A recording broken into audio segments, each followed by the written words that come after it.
Guys, at tanggalan natin yung fuel filter at check natin po ito. Malambot na po ito madumi po ito mga guys.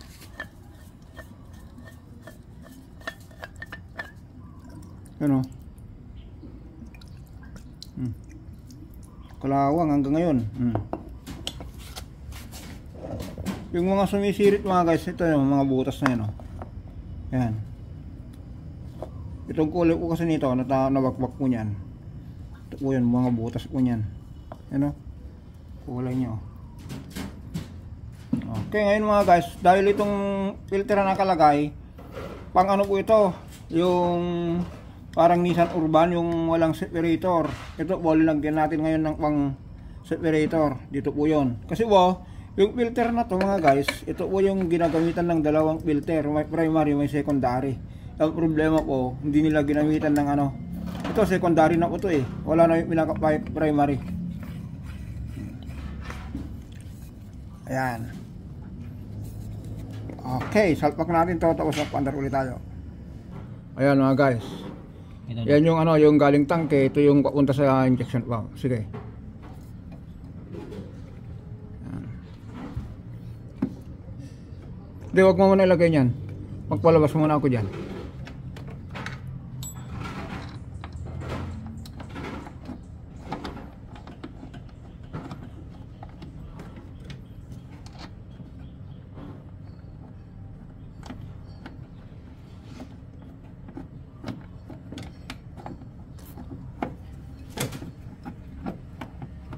Baterya.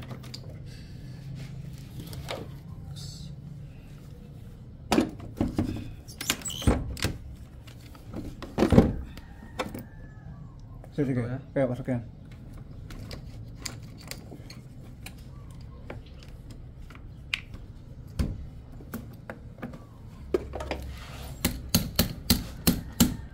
Yan, sige, start ka. Ito. Saka ka na lang. Start tayo mga guys.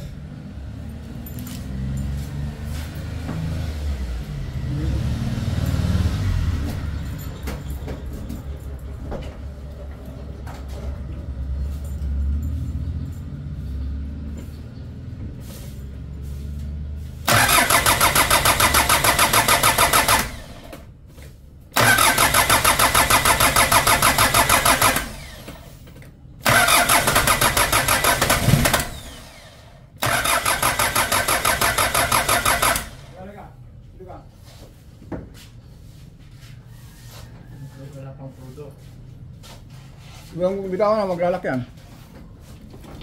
Okay. Lang.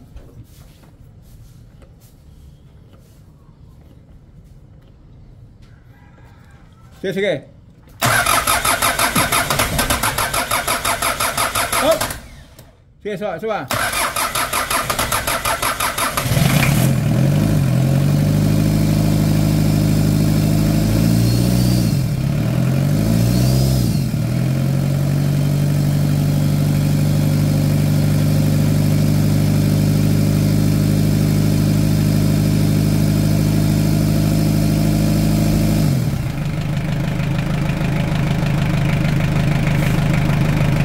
Maganda makahawin mga guys, one click. Ngayon yung kasing ano, fuel filter ng paloko.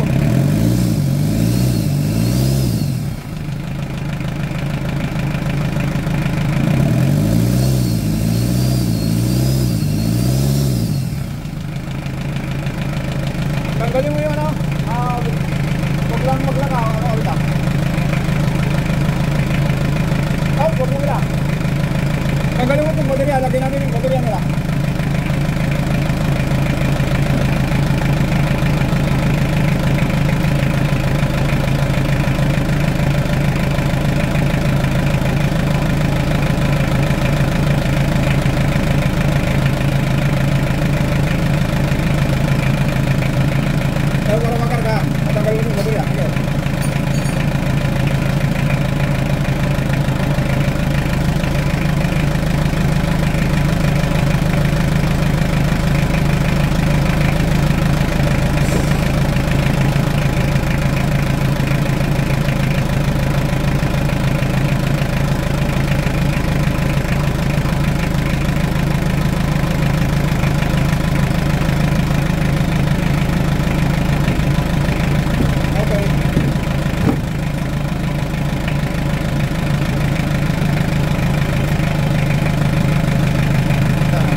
Yan, ganito katibay ang makinang 4D56 mga guys.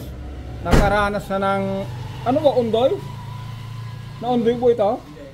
Yung Ulysses ba? Hindi rin. Yan. Ito ba, ngayon lang na ano, na biktima ng baha. Tibay po no? Grabe. Yan. Yes, yung aircon yan, kailangan rin ano. Opo, so gumagawa ng aircon po. Oo.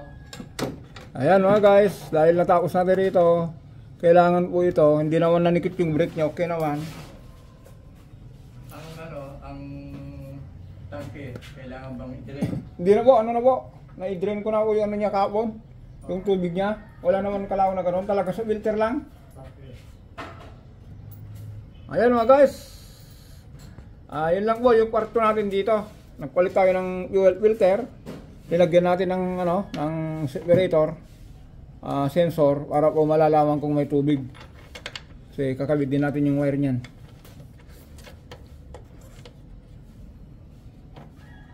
Okay, hanggang dito na lang po tayo. Bye bye.